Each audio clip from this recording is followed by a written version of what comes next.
This program is designed to provide general information with regards to the subject matters covered. This information is given with the understanding that neither the hosts, guests, sponsors, or station are engaged in rendering any specific and personal, medical, financial, legal, counseling, professional service, or any advice. You should seek the services of competent professionals before applying or trying any suggested ideas.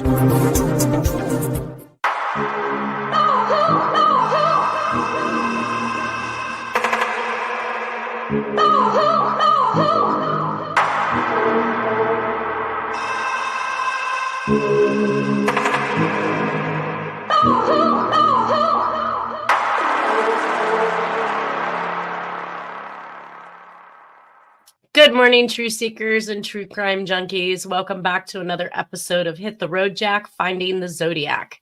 I'd like to welcome to the show today, Harriet Suchet. Good morning. Yo, can you hear me okay? I can hear you okay. How are you doing? Oh, I'm doing okay. I'm going to put you back on loudspeaker. That's probably going to work better today. Okay. I'm doing fine. Good. We were finally at the Exorcist Letter, which I was extremely excited. I thought we were going to get there last week, but unfortunately, we ran a little bit over.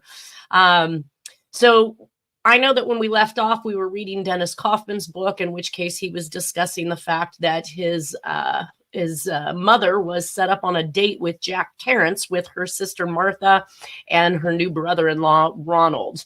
I don't know if this was the blind date, the date that they were introduced. Again, I hadn't really had any information that supported or showed that Jack was in Nora's life, and at least not as early as 1971, even though we know he made that transfer to the South Lake Tahoe area. Dennis's recollection was 1971. But now in 73, 74, we're starting to actually see pictures with Jack and Dawn in the mix of what's going on with Nora and Dennis Kaufman. And of course, one of the biggest memories that Dennis had was of Jack and Nora seeing the Exorcist movie, and then this subsequent letter coming out in January 30th of 1974. I don't know how much information you have or what you were aware of as far as Dennis was concerned with meeting Nora, but you were under the impression that was 1971 as well, correct? Yeah, that was, I think, before Exorcist Letter, but because Dennis says he will never forget that night that Jack comes home with a busted up shoulder, and, then Jack is saying, well, I have to be here, blah, blah, blah. So Dennis said he never forgot that part. So we got two things going on here, and as far as the I don't know. I don't think I've hit the accident yet with the busted shoulder. So I know we talked to. Well, that's what I'm saying, that The Exorcist came out after that alleged accident, which we know he had something happen to him. So that's because I just, what I'm getting at is the movie. I went to see The Exorcist and I was a teenager. Any kid that even heard or saw it, even the previews, it left an effect on your mind and your memory. So anyways, that's what I'm getting at, because that was pretty horrific. Let's cover this. We do know that they do admit in the FBI FOIA archives that this is one of the known letters from the Zodiac Killer. It had a postmark date of 1/29/1974. It was received January 30th of 1974. The FBI or the SFPD lab was able to pull and process for DNA. They did find cells. Does not indicate how many or where the cells were lifted from. But we also see a new addition to self-gummed stamps at this point with this letter. So licking of the stamps, which we know that Jack had his little spittoon that he had everybody spit in, so that when he would seal an envelope or wet a stamp, he would just stick his fingers. This makes me almost want to gag. Stick his fingers in this pot of spit and seal his envelopes or his stamps. rather Must have been disgusting. drunk when he did that. I don't know about being drunk by any means, but to have people, No. I can't even. Okay, I can't. Let's just go past it. I can't Yeah. do that. Yes. So the letter says, I saw and think The Exorcist, in quotes, was the best satirical comedy that I have ever seen. Now, of course, based on what you just said, Harriet, I mean, this was a scary movie for back in the day. I mean, I remember it having an impression on me, but a satirical comedy, I thought, we've seen them make satirical comedies from it since then, but I don't think that anybody else in their right mind would have seen that as a comedy. Yeah. He says, so the letter goes on to say, signed yours truly. He plunged himself into the billowy wave, and an echo arose from the suicide's grave. Tit willow, tit willow, tit willow. P.S. If I do not see this note in your paper, I will do something nasty, which you know I'm capable of doing.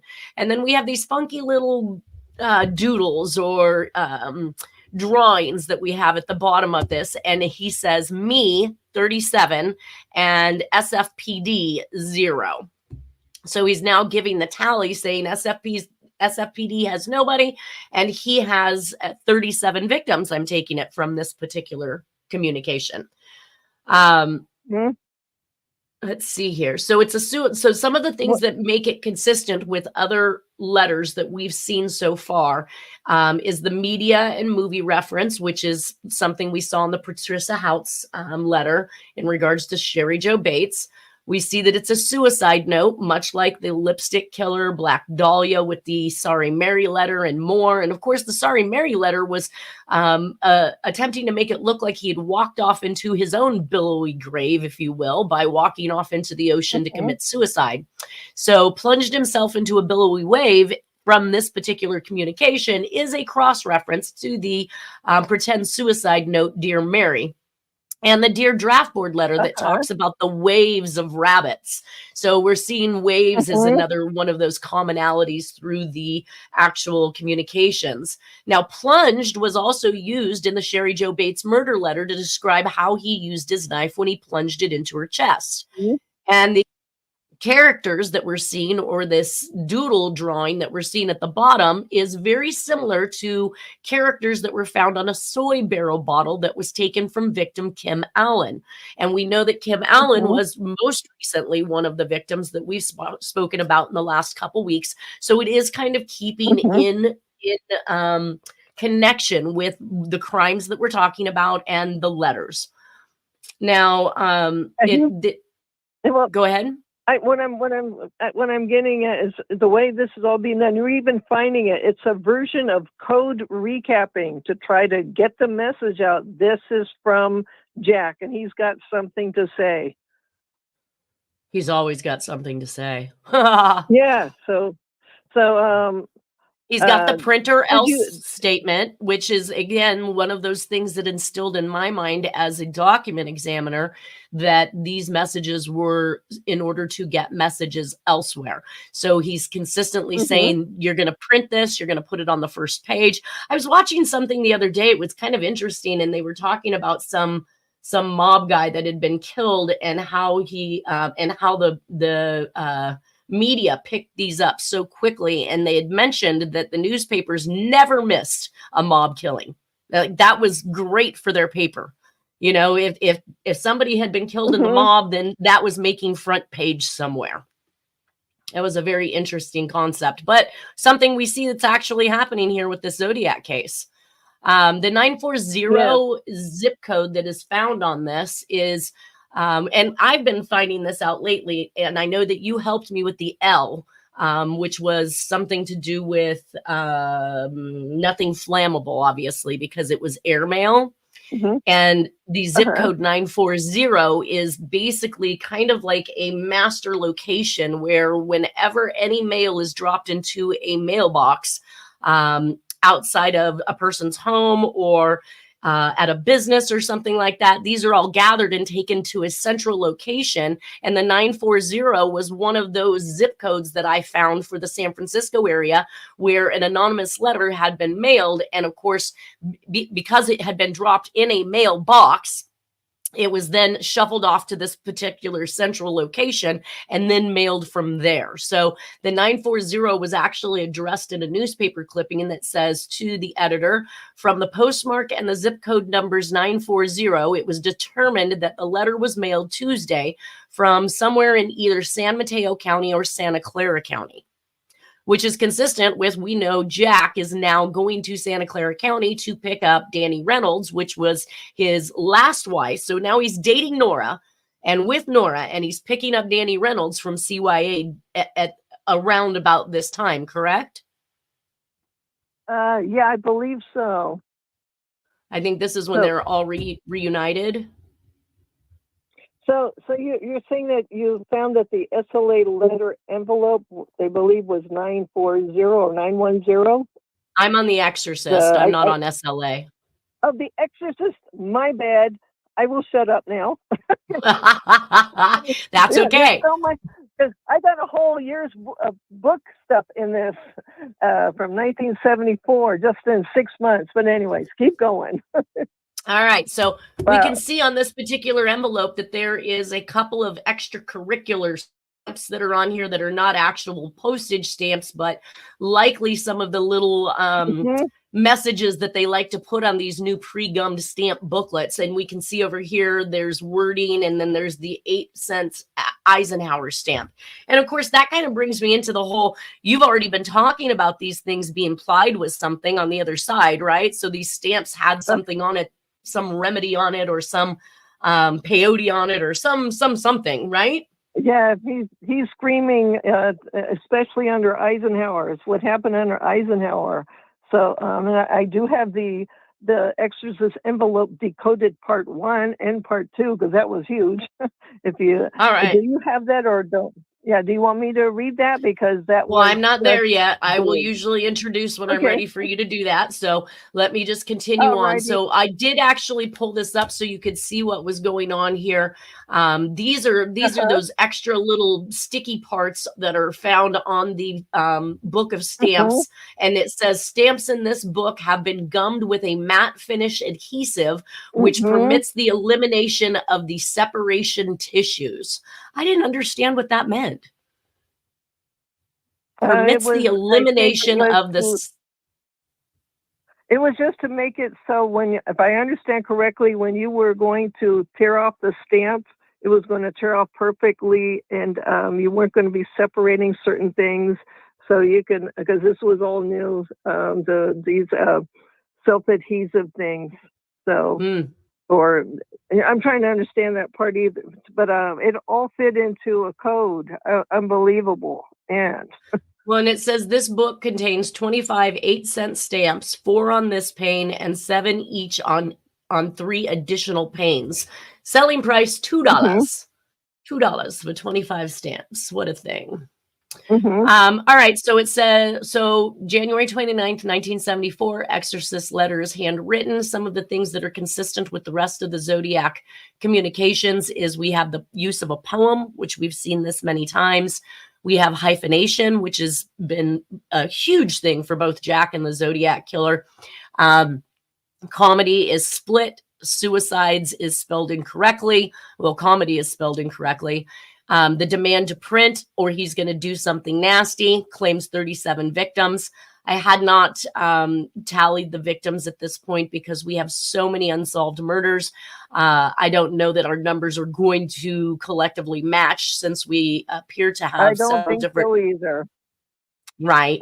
So I was going to say, even if I go ahead. No, I was just saying I'm agreeing, but I found it all be code, just unbelievable. This one, the letter itself was easy for me to do. Gotcha. All right, so the envelope is. Can I quickly point out something about what we think are the ink blobs?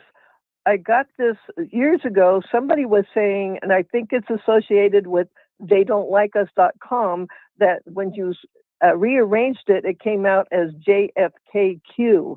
So I ignored that for years. But once I applied this, it came out as JFKQ, and it really fit and helped. It was like a code key. It helped complete the solve. Well, aside from the actual little images that he drew on there, we also see this Mhm. ink dot with a trail coming down it and another ink Uh-huh. dot. These were those little tiny pieces of doodlings that were occurring, especially on the letter where Dennis was under the impression that Robert Graysmith had altered it and gotten rid of the ink blots in order to make some changes and alterations to that belltop A that we were talking about last week. Mhm. So it is not unheard of to see these ink dots or these heavy, grinding dots, as we'd call them in graphology, where the doodler is just sitting there kind of, doodling, not even thinking about what it is that he's doing. So to state that those ink blobs on the Annihilation Letter were anything more than a bad print is ridiculous, because we see them occurring all over these particular messages. All right, so let's see here. The envelope postmarked January 29th, 1974 went to the San Francisco Chronicle, read, "Please rush to editor." So again, movie media reference and comment on it, just like Patricia Hout's letters in regards to Sherry Jo Bates. We had this particular letter followed up by a murder on February 1st of 1974 with Brenda Merchant. She was found in a rural ditch in Marysville, California. So again, still staying within this nearby Sacramento area. She had been stabbed to death, semi-nude, and same area as Lane and Derryberry. So found in a rural ditch. Did you have any information on Brenda Merchant? I don't know how this I started on it. I started to try to find it, and all I was finding was the doodler.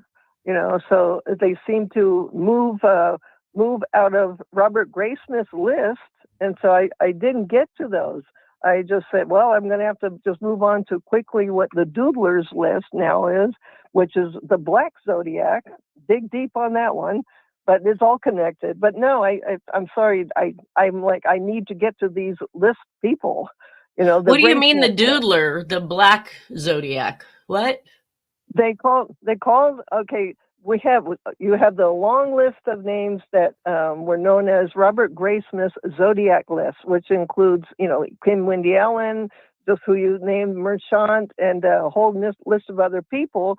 But over the years, the Graysmith list went bye-bye, and then they started saying that this is the doodler's list. But I saw quite a few years ago that they were considering still Zodiac cases, so he was known as the Black Zodiac. But good luck in finding that too. That was when I don't understand the Black Zodiac. What is the Black Zodiac supposed to mean? Because the doodler is a person of color, and but it was Robert Graysmith's Zodiac list people. And so they kind of changed things, but it's still coming up with the connection to the Zodiac I found, because it's Bill Hilliard. That's what long story is. It keeps naming Bill Hilliard as the person who was doing the Graysmith list of people. Anyways, yeah, it's supposed to be confusing. I hadn't heard them. Okay. And I ignored it. Black Zodiac? No, Jack was white. But anyways. Right? All right. Well, total victims 37, and after 3 years of silence, we have Danny Reynolds goes to CYA from 1971 or 72 through 74. We have a newspaper article in regards to this particular letter, and it says that let's see, woman in the wounding of her male companion. Okay, so police believe that the Zodiac has an eye problem because he wore glasses even under his hood.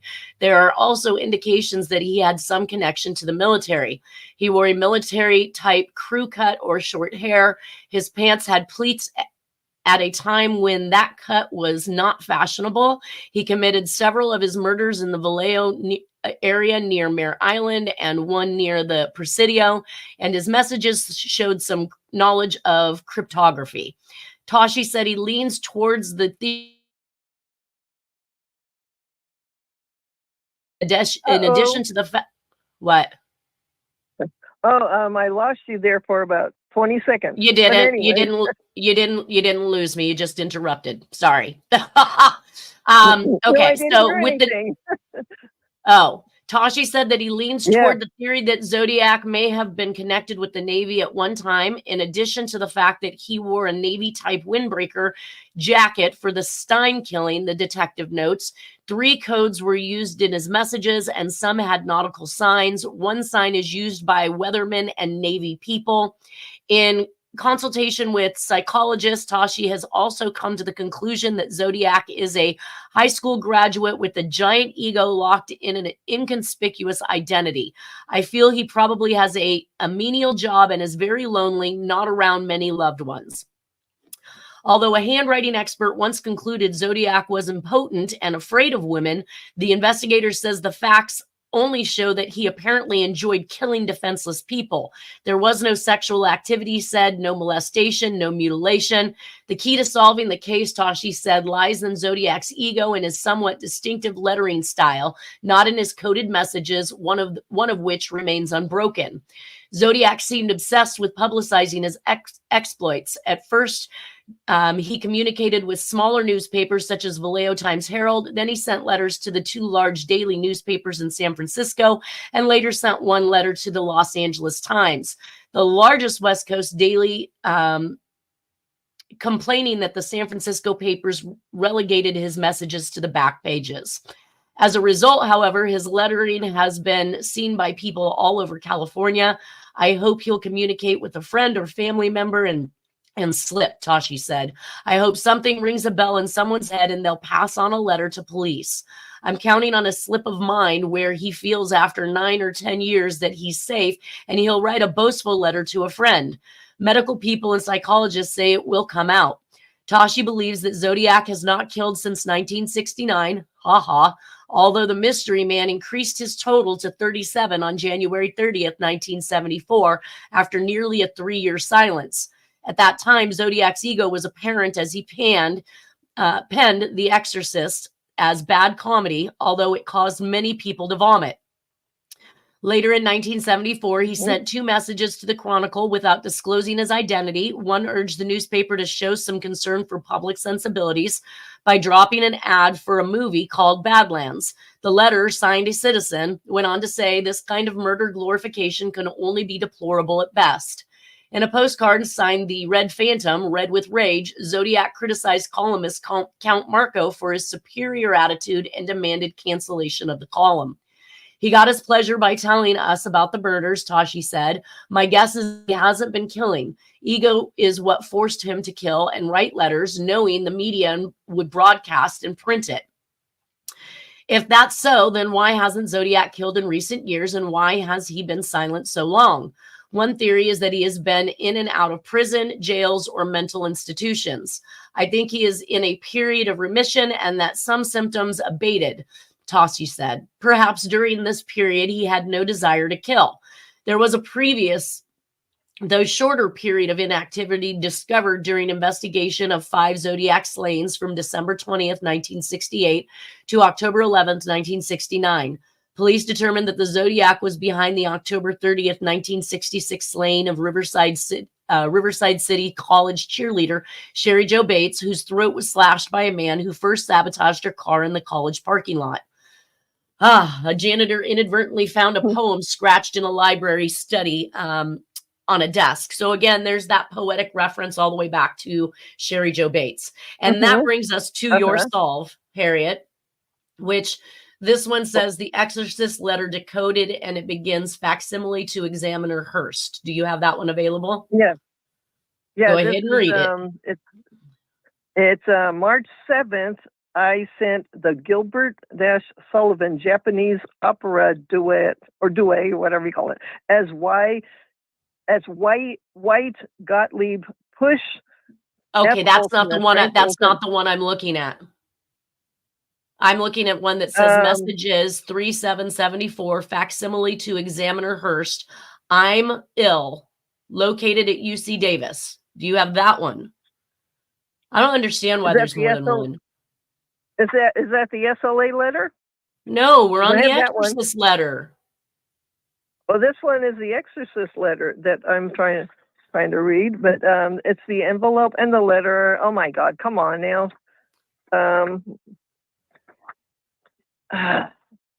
I have it. Come on. I just had it. Well, you go ahead and read it. I just had it, and I think I just dropped the page. All right. Uh-oh. It says, Are you there? Yes. Says, I'm ill, located at UC Davis. I need the little list, modus operandi, LSD, peyote, Alcoholics Anonymous vow, by clock, sequence, Frank Print, New York, and San Francisco files. I saw Sidney Gottlieb and George White plunge Olson out the window. Where is the remedy? Did Senator Prescott Bush, weary wifey, save RX on Ohio Washington 2-cent stamp? Aid. I can't read your writing here.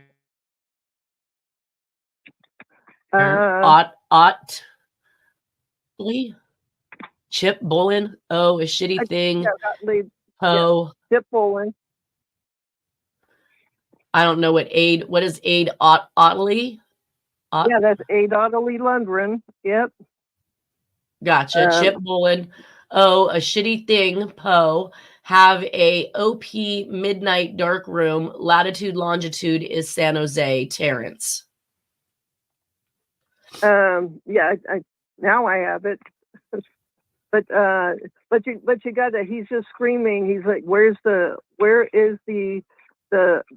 cure? Just like Toshi is reportedly saying that he's thinking that he's in some kind of institution or he's, away somewhere.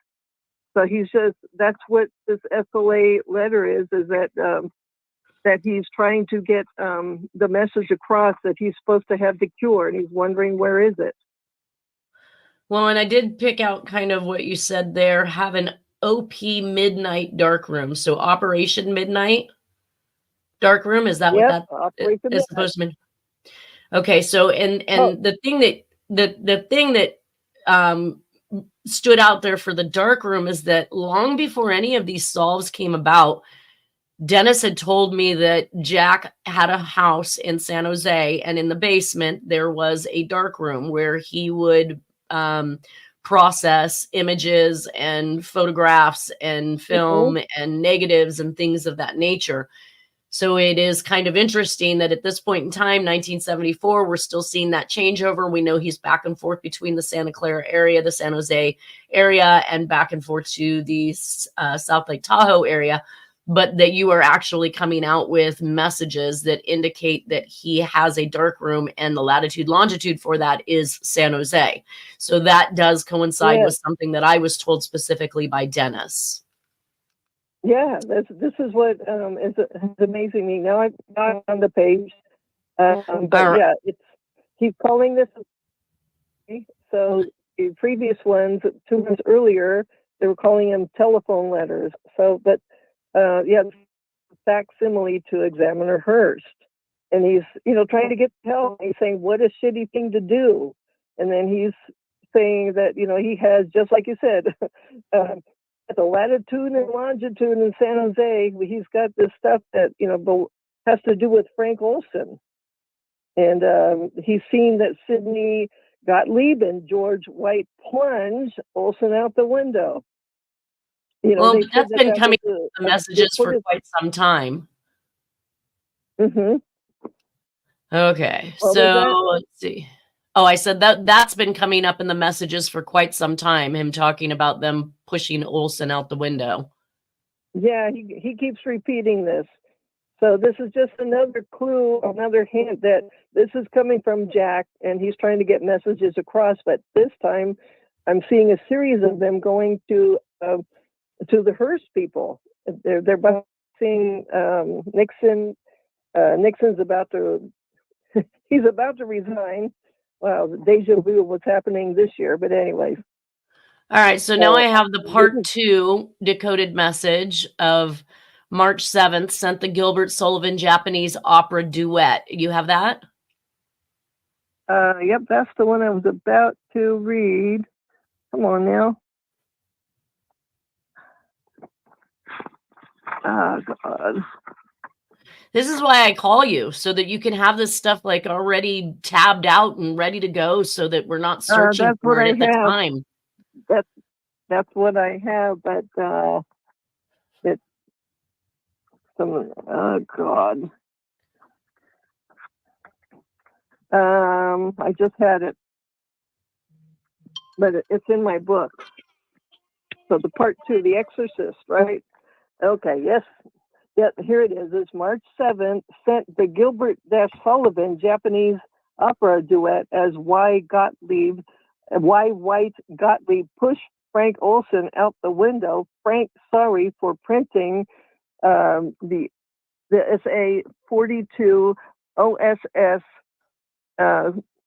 contact surgeon Ishii, Secret East Asia, San Francisco, New York Office of Strategic Services, Biology Documents Files, SEIO Files, 1782 Secede Zodiac Code. He's saying that's the code he's using. It's, from Nixon. VP Trump Nixon, Price Administration, Chicago. You mean Truman? You said Trump. You got Trump on the brain. VP Truman Nixon. Did I say Truman? Oh my you God! Said Trump. Did I say Trump? You said oh my Trump. God, Truman! My apologies. Okay. Yeah. Anyways, Degnan Herons UTI under the influence LAC-100 OSS made sodium P, I think it's 14 milligrams truth serum coerce Herons, the H for Herons, to confess, say dismember, and then it's Hilliard murder, Suzanne, IO, that's the documents of order, DE, that's Dwight Eisenhower, Saudi, execute order, shitty CIA, Bin Laden G, yeah, they go way back, crash planes, 9/11/01, Twin Towers, WTC, World Trade Center, airline, United American flights 11-175, Poe, a shitty thing to do, please, asshole, answer if New York, NY Post, editor's son, Prescott Bush, if an Asian Shiro did save 1902 Demosthenes date, Washington face picture, Bureau of Printing and Engraving, 20250. That's the zip code of Washington. Anyways, Carmine Red, Cincinnati, Ohio, by the Shemak vending machine. The matte adhesive contains set peyote remedy stamps. My Petit Philippe atomic clock, Mount Diablo, 3690 feet. ET, I believe that's for Eastern Time, 12 a.m., 999. That's the reverse it time. And it's signed Terrence. And he also, I put in the bottom, he's got the November 28, 1953 date. That's when Frank Olson was pushed out the window. Huh. Oh, wow. Yeah, I got all of that out of the envelope. Now, I noticed up at the top, you said Gilbert Sullivan. You said Gilbert Sullivan Japanese opera duet. Is that the reference to the Mikado? Yes. Yep. He's saying he's trying to clarify that he sent that. So this is supposed to be a way, if they decode this, to know that this is the real deal. This is the real guy. And then he's trying to repeat what happened years earlier. And then he is looking for, not just for the cure for himself, they're trying to cure what's to happen in the future, because, he's not going to be flying the United Airlines. He's not going to be flying he's trying to stop what's going to happen in the future. So it's not just for him, but he's trying to cure himself at that point. But this is supposed to be the quick cure. So can you imagine all these people walking around that were MK Ultra'd, and probably didn't even know? Right. Well, because some people didn't opt in for this particular project. This was actually perpetrated on some people, like patients in mental hospitals and so forth. So, yeah, they were dropped. They were dropped the LSD stuff, and then they were programmed, and it probably only took a couple of minutes. 30 years later, they don't know why they're acting funny. Anyways, keep going. Well, on February 6th of 1974, we have another airtel from the FBI FOIA files to the director of the FBI from the Sacramento office, the subject being the Zodiac extortion of Sacramento. It says, for information of the Los Angeles office, commencing in August 1969, an individual who has written several letters to newspapers in Northern California, some of which contain cryptographic messages, and who signs himself Zodiac, has been subject in at least 6 unsolved murders in California. Because of some of the details contained in his letters pertaining to the murders, agencies which investigated the cases have come to the confirmed conclusion that the Zodiac is responsible. The murders for which the Zodiac has taken credit are as follows: 10/30/66, Riverside, California, 1 murder. December 20th, 1968, Vallejo, California, 2 murders. July 4th, 1969, Vallejo, California, 1 murder. September 27th, 1969, Lake Berryessa, Napa County, California, 1 murder. And October 11th, 1969, San Francisco, California, 1 murder. So we're seeing that there's the admission that the Sherry Jo Bates is indeed a victim of the Zodiac Killer, and that the Riverside PD will be submitting writings and latent prints to the FBI for examination. This goes on to talk about, let's see, I'm just going to short or brief it. Let's see here. As a result, the FBI laboratory has on file several samples of handprinting and writing prepared by the Zodiac, which samples were furnished by the above police agencies. I thought it was interesting, and I notated here that the FBI FOIA file shows that they have both letters and fingerprints on file for the suspect. And then, of course, I also questioned, so how come they claim they cannot do the comparison on Jack Terrence themselves if they're acting as, or if they're stating that they're in possession of all of this information? Another item in this FOIA file was the FBI Identification Division latent fingerprint section has on file some latent prints developed from questioned documents and other sources. I wonder what the other sources are, and made available by the above police agencies. Some or all of these latent prints may belong to the Zodiac. So again, how come they claim not having the original documents of the Zodiac Killer was a reason to come to an inconclusive opinion on Jack Terrence's handwriting when they are obviously using letters on so many instances throughout their FOIA file to complete examinations on other suspects? So it didn't really make a lot of sense that they told me that they needed the original documents in order to complete or make a solid identification or exclusion on Jack Terrence, when clearly they've not been operating this entire time off of the original documents as they're doing their exams. See, for a period of approximately 3 years, no correspondence had been received from the Zodiac. However, on 1/29/74, a letter was received by a San Francisco newspaper believed to have been prepared by the Zodiac. San Francisco office is in the process of obtaining a copy of this letter and any latent fingerprints developed on it for submission to the FBI Laboratory and Identification Division. So there it says it, boom, right there. Prepared by the Zodiac. The San Francisco office is in the process of obtaining a copy of this letter and any latent fingerprints developed on it for submission to the FBI. So why will the FBI take copies of letters for something, but not? But then turn around and tell me when I submit good handwriting, good original documents for Jack Terrence, tell me that they can't do that without having the original Zodiac letters. I think that was just a sham. They were basically lying straight to my face. Yes, I got solved letter saying that Jack, that they knew that Jack was a Zodiac years ago, years and years ago. So, and I'm seeing some of it during pre-Nixon resignation, that some people in the FBI, like G. Gordon Liddy, I believe he was connected to the FBI, were in on a lot of these communications. And so there was a purpose, and the long story short was to bring down Hoffa and Giancana. So then, of course, here you are years later. I'd like to get my hands on this, so I can do a physical comparison. Oh, no, we don't have access. We don't have, Dennis was frustrated with that too. He was, just like you read, he said, they have this, they have the communications, but they're not willing to share it. So, Well, just short of even having the communications, my bigger question is the fact that they literally are operating off of copies.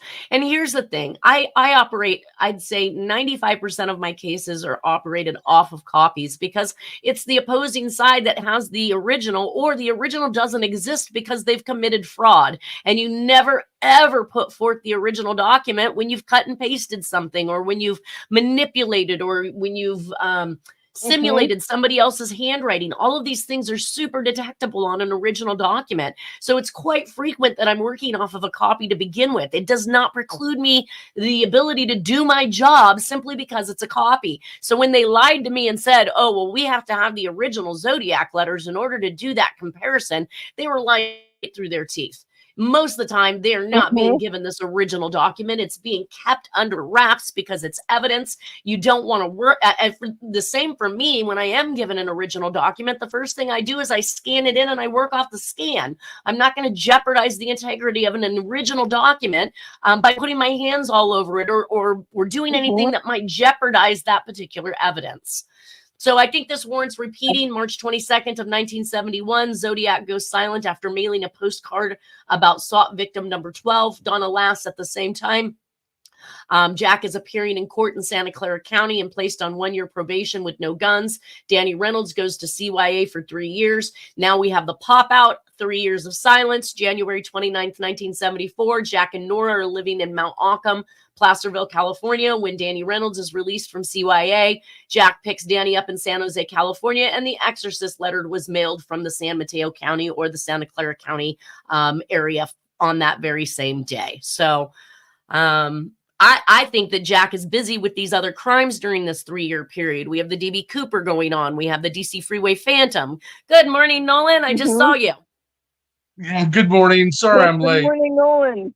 That's okay. That's okay. You're catching up. We were just visiting the Exorcist Letter today, so we've been primarily kind of hung up on that, but more great solves from Harriet as well. So to continue with this particular FOIA file, a review of the Sacramento file in this matter discloses that no question writing or latent prints which may have been developed in the Riverside, California murder have been submitted to the FBI Laboratory or Identification Division. The leads, the FBI Identification Division latent fingerprint section, is requested to advise how many latent prints believed to be of the Zodiac are available, and if there is any possibility of classifying these latent prints to the extent of permitting a search through the FBI fingerprint files in an effort to identify the Zodiac. Los Angeles, at Riverside, California, Will from the local authorities who investigated the murder believed committed by the Zodiac obtained copies of any handwriting or handprinting attributable to him and photographs of any latent prints which may have been developed in that case, and submit these to the FBI Laboratory and Identification Division for appropriate examination and comparison with previously submitted samples. Armed and dangerous. So the Riverside PD never submitted files or latent prints to the FBI for examination up to this point. And the Riverside PD indicates they will be sending this information to the FBI crime department. Whew. Yeah, and just and what amazes me is we've had all these years, even later, that the Zodiac can't be an FBI suspect. And we're hearing nothing about, I mean, it's just nothing. The FBI has all the files. We know. So Zodiac is an FBI case. Oh, absolutely. All the way up until 1991, which then they just, for whatever miraculous reason, shut it down and stop producing any more files on it, stop producing any more memorandums on it. From what I can tell, and I don't know if they claim to have submitted everything. Here's the thing. If they were given copies and photographic copies of fingerprints and then copies of the communications, what was there to return? I heard a couple times, I think, from the FBI office that they had returned the evidence. There was no evidence. They were never in possession of anything that was original to be returned to local law enforcement. Everything they had were copies. So where's this information? Where are these fingerprints? Where are these copies of these letters? We now are climbing on to, it looks like February 13th of 1974, and Jack's appeal is finally awarded. The findings and award from Workmen's Compensation Appeals Board of the state of California. It shows here's the proof that the timeline with Dennis and Dewhurst is probably about a year and a half off. But if Jack just received the award in February 1974, he did not have any income for quite some time. So it was a question as to whether or not he could have bought and moved into the suggested property in Mount Occam, as was suggested, unless he was making money in some other avenue, which could have been him screaming out loud for payment for these murders that he's committing and these jobs that he's doing. Again, like I said, he seems to be able to move around and buy properties, even though he doesn't appear to have anything more than a menial job, just as Tashi had stated in that last article. Let's see, this would make it Christmas of 1974, which must have some meaning since our author chose to write it on the next letter. And as if to say, ha, ha, ha, I've got you. This injury was likely from his deeds and not an on-the-job injury at all. So this is him finally being awarded, which for what we believed was the 1971-1972 injury at South Lake Tahoe Linen Company. So, and it was filed February 13th, 1974, followed by the receipt of this next letter in February 14th of 1974. Let's see, temporary disability indemnity at $101 per week, beginning February 7th of 1973 to and including July 8th of 1973. So this is a whole nother injury. I mean, if he's being awarded workman's comp for 1973, we're looking at a completely different injury once again. Let's see. Under the circumstances, temporary disability will be found to July 8th, 1973, the date of the motorcycle accident. So here's that motorcycle accident that we were talking about. Yes, I think that's Jack. I mean, Dennis says that was the night of when Jack comes home, the night of D.B. Cooper. So, you know, they could. I think we're going there that they're lying. The document people are lying, and they're just, you know. I think they're just going to award Jack for a 1973 thing when it was actually a year or two earlier. That's what. Well, it says defendant. And I don't know how they backed this up to this point, but it says defendant is entitled to credit for temporary disability indemnity paid for 2 days worked by applicant in December of 1972. So yeah, they just keep backing this up, and it's not really making a lot of sense to me. But I was under the impression that his work comp injury was based from 1972 work with South Lake Tahoe Linen Company. Well, that brings us to the there in 1970. He was working there 71 when he, you know, kidnapped Donna Lass, and then it's the year later with D.B. Cooper. So, you know, it's the dates we know can be kind of fudged a little bit. Right. They are trying to do this for our Zodiac. Yeah. Go ahead, Nolan. And the one before that, I need to look at the caption because I see who's the defendant. Jack is the plaintiff, right? It's Lake Tahoe City Linen, and that's what I'm saying. He was only working with Lake Tahoe City Linen up, at least I believed, up through 1972. So yes, this is against Lake Tahoe City Linen, in which case I don't believe he was. So then how was he awarded for February of 73? To July of 73. Yeah, that's odd. Very odd. If he didn't work there in 73. Well, I got a call from it's the Donna Lass thing where he's saying that when he is going to kill but Giancana, that he's the linen driver today. That's in 1975. So that's probably one of his covers, you know, still working as a linen driver occasionally. Huh. So you think he was still working for South Lake Tahoe in 75? Just briefly to kill Giancana. It's part of a cover. He's still in the intel community. I see. Well, and linen companies were definitely a mob thing. being in South Lake Tahoe where the casinos are and being a linen company would even be more connected to the mob, I would say, than any other random linen company throughout the United States that wasn't so closely related to casinos.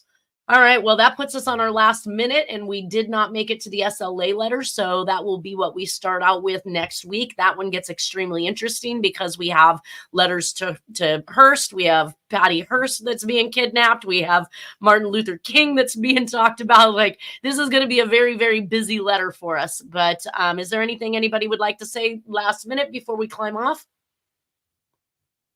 I'm going to say God bless America, and everybody vote whatever you need to do this year. We're not at voting time right now. I just asked for a sign off, like goodbye, you guys. What was that, Nolan? Fine, I'll be on time next week. All right, we'll see you guys then. Everybody take care and have a wonderful weekend. You too.